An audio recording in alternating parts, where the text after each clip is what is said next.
You are now listening to the Rogue Ones podcast, conversations with extraordinary people doing fascinating things that will encourage us to live with a bend toward the remarkable. The rogue featured on today's episode isn't afraid of the word failure and considers it a part of his success. If you've ever thought, all I do is fail, then keep listening.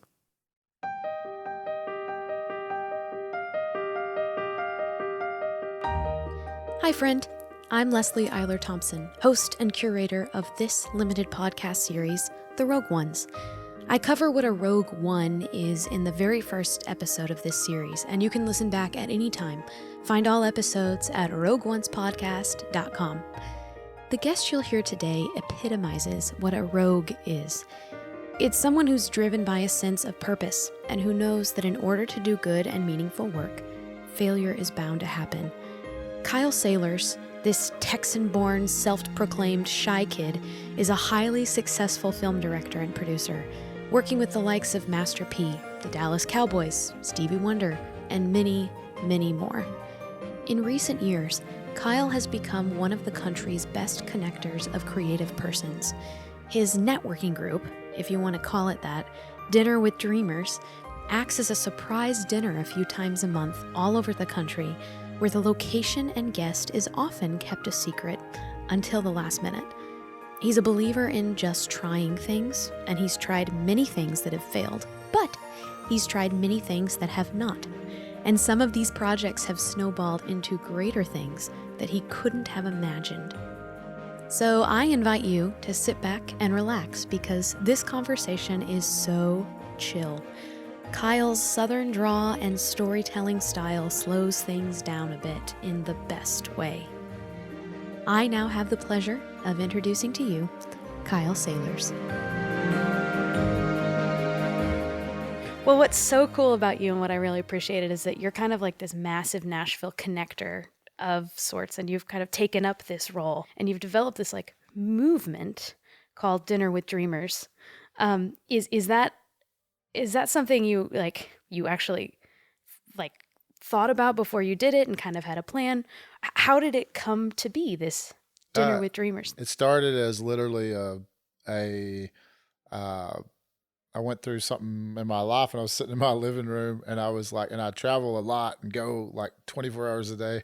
And so I just don't have a chance to connect with people, see people. And if you don't see people eventually, you just lose touch. So it was like sitting there at a moment and I just thought, it was like a light bulb went off. Bing, I'm going to invite my friends over. 2 weeks later, I had 150 friends over at my house. And that turned into 3 months later for a whole week.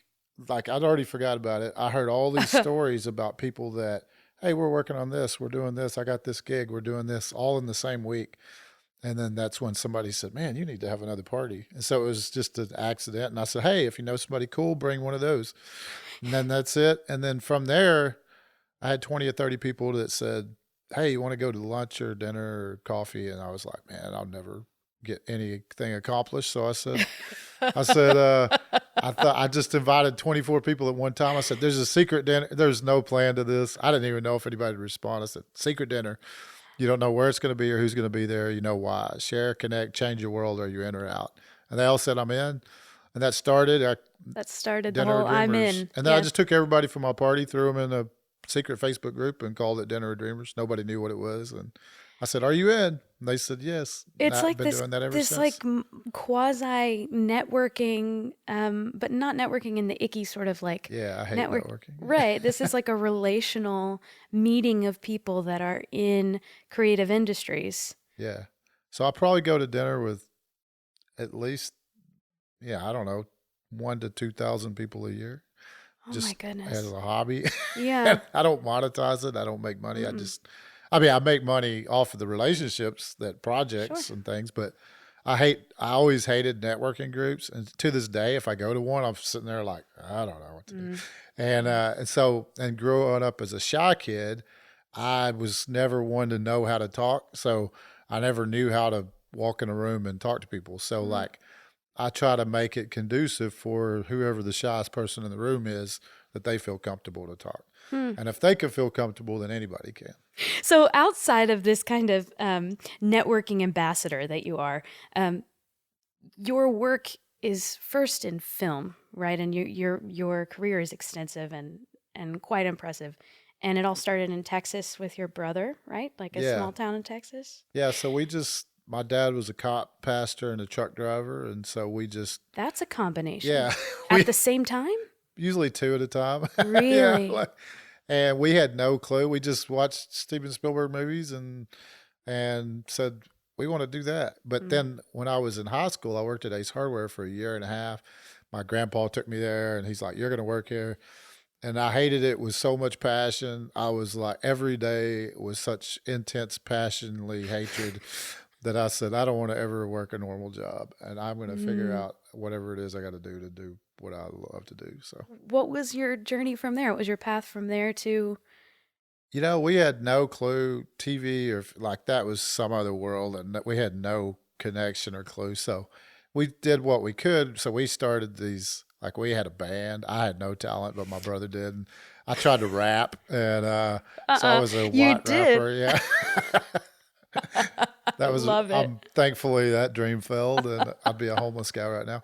But but we performed in front of thousands of youth conventions and stuff, and then we would do.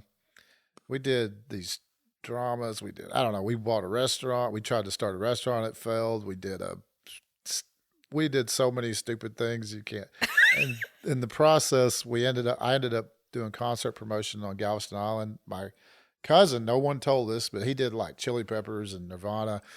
He was a big concert promoter, and he heard I put on a concert, so he's like, why don't you come down here? And so through that, I don't even know. My brother he's 3 years younger. He got a job digging ditches at a TV network, and it's the blue-haired lady network, the TBN. They just liked him. Within 6 months, he was the CEO's assistant in camera, and his first airplane flight was on a private jet. And so I started there just doing local grip, running cables, and then local camera, and then national on the show. Had you done that before, or that was? No, that was the first time in real TV. But the experience of it was, we realized that all these people and these celebrities coming through or whoever, that they were just ordinary people. And so it takes away that glamour of like, oh, these are some sort of, special people. They were just all knuckleheads like everybody else. Yeah. And so the veil was lifted. And so this is why being at the right place or just showing up or not showing up, like everybody on those teams were freelancers. So we were still out there doing, and we tried to put together this 4,500 seat venue because I'd already had concert promotions. We had all these things. And literally 200 people showed up, and we lost all of our money, and we had like so many hot dogs left over that we had to eat hot dogs for the next 6 months. And so everything went wrong. We had the world's strongest man, and we had this artist, Al Denson, who at the time, the year before, sold out Reunion Arena. I shouldn't even say this because I don't think he credits me for ruining his career, but No. but after that, he never sold out any arenas anymore. Oh no! So he literally said, "There's so few people here. I'm just going to give away my CDs if you want them." He said, "But anyway, it was called Eruption." But that catalyst of complete failure, basically, we had already started working in TV, so it kind of like forced us to, if we want to eat, yeah, we eating's good. Work more in TV.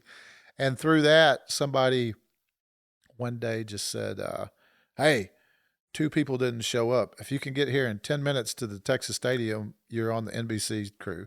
So we hopped in our car and was like, 10 minutes later, we're working on the NBC for the Dallas Cowboy games. So growing up in Texas, that was like huge. The That was like the, yeah. And then somehow that's like our whole life has just been like Forrest Gump, kind of ended up in random places. Huh. How far did you get within the Cowboys organization? Well, that's what just took our lid off of like, okay, we were still just general production crew. So whatever they needed, like, Gotcha. RF or this or camera or blah, blah, blah, whatever they needed. And so, but we learned, and then we had credits. Hey, we're working it was for NBC Sports technically. So like, and so we were able to meet people And so one of the person I met, this is when we thought, okay, I don't know how to direct. I never directed anything, but I thought, but a producer, I was like, what is really a producer? Nobody knows. Like, it's just Sure, somebody that's a great it's just question. somebody that makes something happen. So there's Uh-huh. really no schools for it. Like, you don't go to learn to be a producer. So we just thought, okay, we're going to make a business card that says we're a producer. And so we asked people, hey, this guy had a big old awesome studio. We said, hey man, if we bring you business, can we be the producer? And he's like, I don't care. If you got money, you can be whatever you want. So I was like, cool. That's how we're going to be in. Uh-huh. So. And so that was the beginning of you two kind of doing this. Is it called Saylors Brother Entertainment? Yeah. Okay. And so it was kind of just default. Like, we were brothers and we always ended up in the same gigs, and then we started doing stuff. So it's one person I could trust, especially in LA. Sure. After 7 years in LA. Yeah, when did you get to LA? Why did you go out there? So the short version is we ended up in 4 Denny's at one night, and at the last 4 Denny's in one night. Yeah. That's the beginning of a great story. Yeah. So that's the beginning of an epic tale. The short of it was we went to a Denny's and it was closed. My friend had to eat Denny's. So we go down the road, and these two, those Greyhound buses that pull in late at night. Yes. So there's like 100 people in this Denny's. Uh-oh. And Denny's takes you 3 hours if nobody's in there. So we're like, forget that. So let's go to Jack in the Box, Waffle House. And he's like, no, I got to eat Denny's. So we go to another one, 15 more miles down the road. We go up to the door, open the door. This lady stops, and she comes running to the door, and she grabs the door, and she says, oh, we just had a horrible spill in the kitchen. And, What? And so she said, we're going to have to close for 30 minutes. So, get out of here. Oh my we're gosh. like, okay, we are not supposed to go to Denny's. And he goes, no, we're supposed to go to Denny's. So we go from this was in Dallas. So we started on one side. Now we're on the other side of the Metroplex, I think in Arlington or almost Fort Worth. We're like, this is the stupidest thing we've ever done. And so we're talking about making a movie. And so this guy comes in and he's got this big diamond necklace on. And I was like, hey man, I think that's like a no limit. And I just read about Master P being the richest black man in America, 700 million. And so this wasn't him, but it was one of his guys. Okay. And so, but I was like, I think he's with no limit. And I was like, so we had our little business card that said producer on it, and it had a smart beat pager. I was like, I'm going to talk to this dude. And then like, what are you going to say? I was like, I don't know. But I could tell he was over listening to our conversation about making a movie.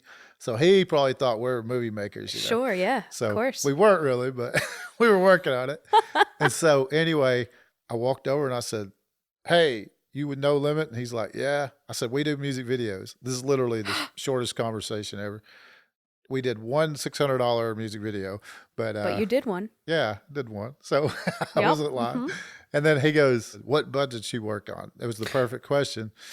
And so I said, oh man, you can't afford us.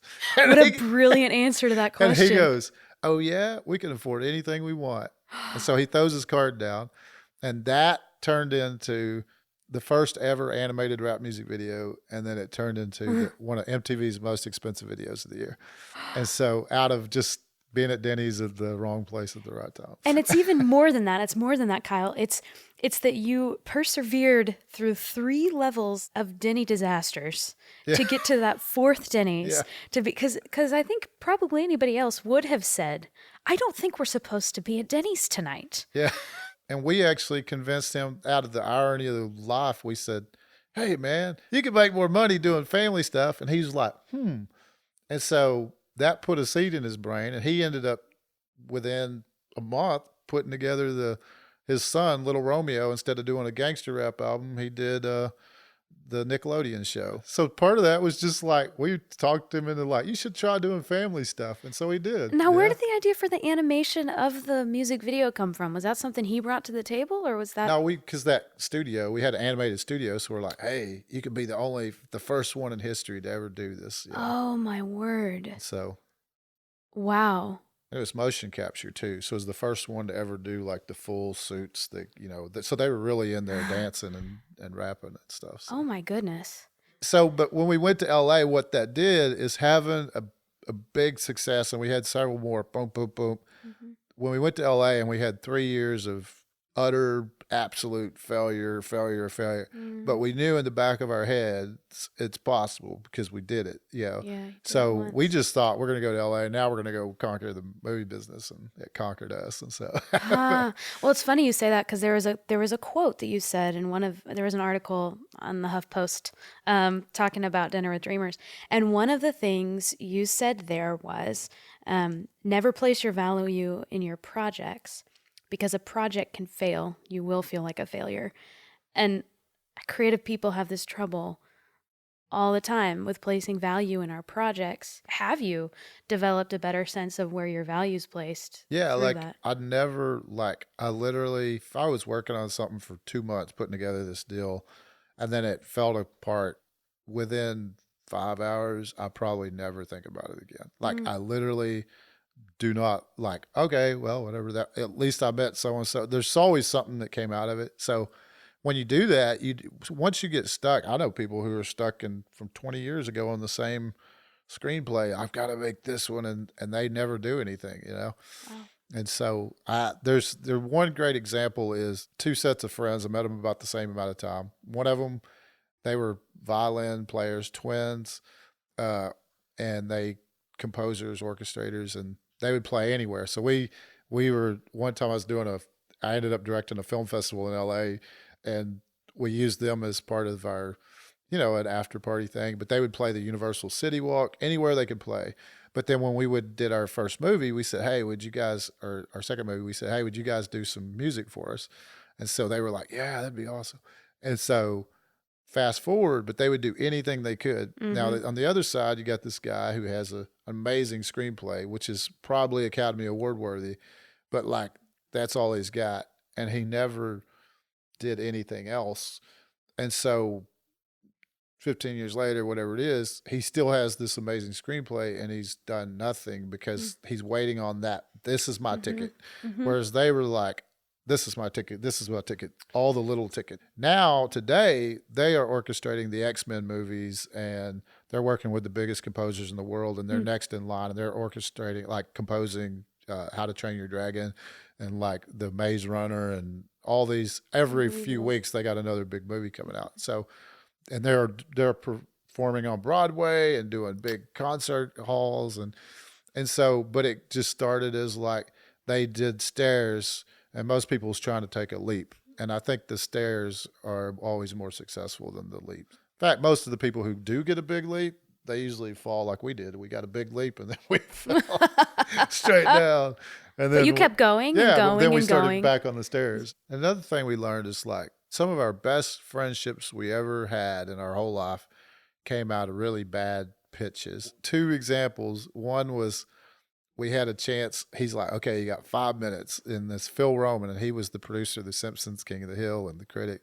He worked all the way back to Charlie Brown and like Mm. literally everything you ever watched in history. He was like Walt Disney of TV animation. We got to go in, and they're like, you got 5 minutes. And so we started our pitch, and within 20 seconds, we could tell he didn't like our idea. Like, instead of us wasting the next 5 minutes, we were like, yeah, that's a stupid idea. So how did you end up in LA? He's like, man, I came with $60 in my pocket. And so he canceled his next meetings and we sit around talking for the next 2 hours. And he says, man, guys want to go to the smokehouse? It's over by Warner Brothers. He goes, I want to take you to lunch sometime. Mm. And so to this day, that tradition, every time we go to LA, we go with Phil to the smokehouse. Mm. And, but he's like one of our best friends, one of the greatest examples, but it came out of a bad pitch. Mm. And the other one was the same. One of the other catalyst moments was we had this deal that DreamWorks, and he was like in the development side. And so same thing. They said, okay, he's a hardcore Asian business guy. Don't Mm-hmm. pull any of us Texas jokes, And he was like, and so we were like, okay, this is our idea. And he's like, that is a stupid idea. But he goes, but I do have a question. He goes, how does two white boys from Texas end up in gangster rap music videos? And and then that So opened great. up. 2 hours later, we're sitting around talking with him. And so fast forward, we had this big deal that we tried to put together, and it all fell apart. It was like a year in the making, and it was a big, monumental movie deal. When it fell apart, partly tied to the 9/11 happenings, Oh, yeah. everything just kind of collapsed, and we didn't know what to do. And he calls one day and he says, "What are you doing this Saturday?" He goes, "You want to go to Italy? We're going to go to Italy for 2 weeks." He goes, "I just got my first contract. I left DreamWorks." And he said, I don't know how to make a show." He goes, "You guys know how to make something." So we went and for the next couple of weeks, and we got to take one of a kind Ferraris out of the museum and put them on the track, and we filmed and went around Lake Como and here and there. Oh, my word. It was like living it up. And so at that moment, our focus had entirely been 100% on just making a big movie. We said, you know what? If I place my value as if I'm making $100 million movie, then I'm successful. Then to this day, I would be a failure. So once you remove that and you say, you know what, we're going to have a good time. We just got paid to go running around Italy and driving Ferraris and and living it up on corporate dime. And then through the years after that, from Red Bull to we had documentaries ended up at Sundance to dozens and dozens. But we traveled all over the world, in India, Africa, China, New Zealand. I go to Costa Rica a few days. I don't even know where I haven't been. Wales and this and that and Europe. We've shot all over the world. But we did it not from necessarily making the world's biggest projects, but finding good people and things that we enjoyed, and it said if we had something that was like this corporate thing that would make a lot of money here, or it was like we could be going out and going through the backwoods of Africa, we would pick the one from Africa. Some of the most successful people, they had a sort of thing that they wanted. But they realized that as they kept doing projects that were coming to them with people that they appreciated and respected and were good people, it became much bigger and broader than just this thing because at the beginning, when you think you have this massive, goal in your head, you don't know all the intricate ways that could be done, or you don't know all the other projects that could be just as good and interesting and better. Until you start embarking out on that journey. Yeah. There was this one lady, we had a film at a festival in Colorado. And for whatever reason that year, it's been around for 10 years, it went bust. No one, we were sitting there, and at the after party, we showed up and there's 3 people there at first. And I said, "Boy, I feel stupid. I came all the way from Texas here." And she goes, "No, I feel stupid. I came all the way from Paris." And I was like, "Oh, did you have a film?" "No, I just have a screenplay. I didn't even And so I was like, "Well, what's the screenplay?" And she's like, "It's about North Korean refugees." She goes, "I met one and I found out that they just started escaping, that they have gulags." And we're like, "Man, that's crazy." So I read the screenplay and I was like, "When is this, from the Hitler days?" And she's like, "No, this is right now." Oh my goodness. And so I was like, "What?" So the next 3 years, we tried to get this thing funded, but it was no American actors. It was very non-commercial. It was artsy. She came out of Broadway. She's very artsy. She had never made a film. So we finally said, "Look, if you want it, why don't you just tell the story? Go make a documentary." And so she's like, "Okay." So within, I don't know, a couple months, she's like, "Hey, I got it funded." And she's like, "Cool, let's go to South Korea where the defectors are." And so we had a blast, and now we had no clue anybody would ever see it. It was just, it's not even in English. It's, it's legit hardcore. And we get back. Well, somehow Robert Redford ended up seeing a cut. He said, "I want this in the Sundance Institute." They help us recut it. And they wanted to premiere it at Sundance. He got up at the front. He said, "This is my favorite documentary this year." So, but because of that, this group says, "We would like to play this at the U.S. Capitol." Well, they had just built a movie theater in the U.S. Capitol for the tourism. So it was the first movie to ever be played in the U.S. Capitol. And they invited Congress, and they said, "We want to fly the people in your movie over." Oh my goodness. So then we're sitting there, and the next day they have a session of Congress, and the people in the film are testifying before Congress. And that's when we were like, holy cow. We're so meaningful. Yeah, we're so like, meaningful. This is this tiny little documentary, which is just telling these people's stories, is now affecting national politics. That was born from a chance meeting Yeah. at a failed festival Yeah. from two people from Yeah. completely different countries. Keep listening to hear how this shy kid's life was turned upside down by a book we all know and love, and how he ended up taking Johnny Cash's grandson to Folsom Prison 50 years after the iconic song was released. If this is your first time listening to this podcast, I'd like to welcome you. And if you're enjoying yourself, I invite you to let the episodes roll and meet these extraordinary folks. Furthermore, I encourage you to follow their ever-developing stories. Each day, one of these rogues is doing something fascinating, and as you follow along, you'll have the joy of watching it all develop. And you might even pick up some of their remarkable traits along your own rogue journey. I do my best to update listeners on what's happening now with this cast of Rogue Ones on Instagram.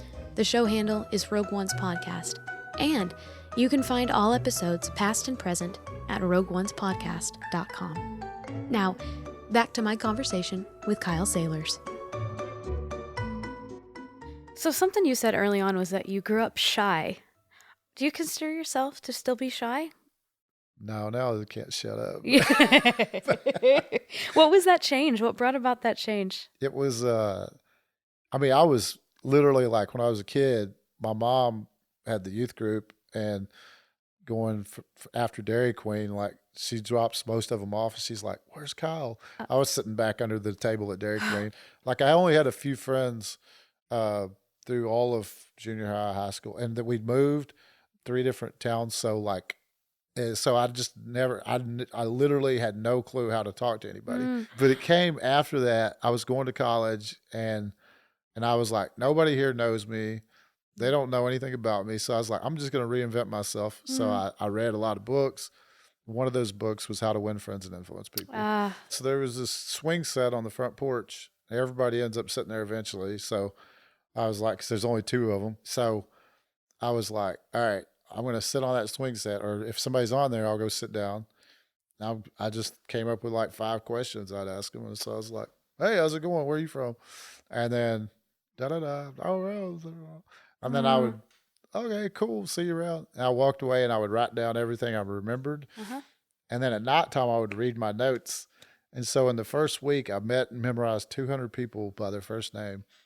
And almost every one of those people, I would see them in the cafeteria. Hey, John. And they're like, Wow. Dude, you're the first person to remember my name. Wow. And then all of a sudden, in 1 week, I was like the most popular guy in college. All it was just like, you just care about people. That's it. There was it was nothing about how cool you are, or how this or that, or what you drove, or how if you played ball. It was just if you care enough to think about them. That's it. So one of the things that you have automatically brought up over and over, which is what I always ask people about, but you keep bringing it up, is failure. And a lot of people don't like to talk about it. But I'm so glad that you do. Yeah, that's because my it's favorite. so important. When I was a teenager, I hated school with a passion, but like I do everything with a passion. I either going to hate it or I love it. But like, but I started reading books about great, like Abraham Lincoln or whatever. And I realized the one thing all the great people had in common is they were big failures. I just thought in my brain, I thought, okay, the more I can fail, the more likely my odds are. Absolutely. So I don't see failure as failure. I see it as like, oh, cool, that didn't work. That didn't work. That didn't work. And then so like when you perceive it that way, you take away the sting of it, so it doesn't have any impact on you. You just like, okay, well, that didn't work. What's next? Oh, wait. And almost every failure leads to something better if you keep going, but most people stop at it. And then, so. There's the quote, what is it? Edison, he had like 99 ways to make a light bulb and 1,000 or something. Oh, yeah. Huge number. Yeah. And then he finally found the way. He finally found success in that thing, but all of those failures. Yeah, I outfail everybody. I think that's partly why I succeed. And well, you talk about I think it was the Eruption Festival where you had 4,500 tickets and then you said 200 people showed up. Which is basically nobody. But all the things you learned to put that together, concert promotion, you brought that in from your past. You brought in all of those things and you figured out the thing that didn't work. And so good. Now you don't do that again. I meet all these cool people. So I was like, if you heard their stories, you realize they've all been through the same ups and downs. And so, like, no one I've ever met was just like, and then never went down. You've been quoted as saying that these are the 3 biggest lessons you've learned in your journey. 1, stay true to your vision. 2, work people you like and enjoy. And 3, don't sit and wait for your moment, make it happen. Can I ask you to expound on each of those 3 lessons and then maybe give an example What was the for first each one? one? Stay true to your vision was the first one. Oh, okay. Yeah, like know where you're going. If you don't have a destination, no GPS will take you there. So like pick a point. I would suggest like reading like Purpose Driven Life or something to find your core spot in life that you want to go, and then keep that, and that's your target. Now, how you get there could take you 1,000 ways. But if you have that, when you go on detour, it always reroutes you. When you get off on, I took a wrong turn, that was stupid. The GPS will reroute you, take a left. But if you don't have a destination plugged in, you just keep on going down the wrong path. Second one was work with people you like and enjoy. Yeah. So we were on a movie, we were producing just for the sake of building credits. And this guy was like, literally was the greatest con artist I'd ever met. And he conned us to the hilt, to all oblivion. But anyway, we're trying to finish this movie. He took money out of the budget because he was executive producer and director. We were producers. That's when we decided to become directors. He was stealing money. We're running out. And this has a distributor, so we're responsible to him. We come up to him, and it's like the last day. And anyway, I was like, dude, we got a problem. And this is in front of everybody. He raised his hands above his head, and he looked up at the sky, and he says, on this movie, I am God. And he says, you don't tell me what to do. And at that moment, I was like, I'm done. Like, this is not my dream to come work with idiots and con artists and whatever. I was like, I'm going to work on things I like with people I like. I'm not doing it. I know a lot of people that are jaded, angry people that work in the movie business. Like, why are you in this business if you can't have fun? And then the third one, don't sit and wait for your moment, make it happen. Yeah, you create it. Like, put it in your brain. Almost every project we have, literally it just came out of our brain, and we started brainstorming. So we were sitting around. I did this party, log cabin party at Johnny Cash's farm, and we had like Johnny Cash family. We met his grandson. We had all these people, like 1,000 people came, and one of them, we were sitting in the cabin shortly later with one of our friends from California that came to Dinner with Dreamers here, and he was like, we should bring his grandson to Folsom. And we were like, oh, that's an awesome idea. And then we looked it up, and it was the 50-year anniversary of Folsom Prison. Oh, my goodness. So for the next 8 months, it took us to get permission to go into Folsom. But we took Johnny Cash's grandson 50 years later to Folsom Prison. There was only 6 of us. Now, we had this grand idea. We were to make it a big production, a documentary, and a big concert with huge artists, and none of it got approved. And none of it. They wouldn't even let us take a camera. Couldn't even take our phone. So we ended up going. It was only 6 people, and hit one band member. They wouldn't even let his whole band in. And when we drove up, he said that day, he goes, I just realized my grandfather came here 50 years ago so that I could come here today. They did one article in Radar Online or somewhere, but like it wasn't a big press thing. It wasn't anything. It was a personal experience, but it came out of an idea. And it was one of the coolest things we ever did in our life. Yeah. And so just create stuff, no matter whether it has any merit or not, or make any money or not. It was just do it. There's an interesting graphic floating around Instagram as of late that says, your first podcast will be awful. Your first video will be awful. Then it says your first article, your first art, your first photo, your first game will be awful. But you can't make your 50th without making your first. So get it over with and make it. If you go back and listen to the first interview episodes of this series, you'll hear a very different audio makeup. I didn't have it figured out, and I still don't entirely, but here we are, on the 17th conversation with an extraordinary Rogue One. I just did the thing, and you can do the thing. Just start now. Thanks for listening, and thank you to Kyle for sharing his wisdom, and Ryan Swinehart at Sick Island Studios for making the audio shine. Be well, my friends. We'll talk again soon.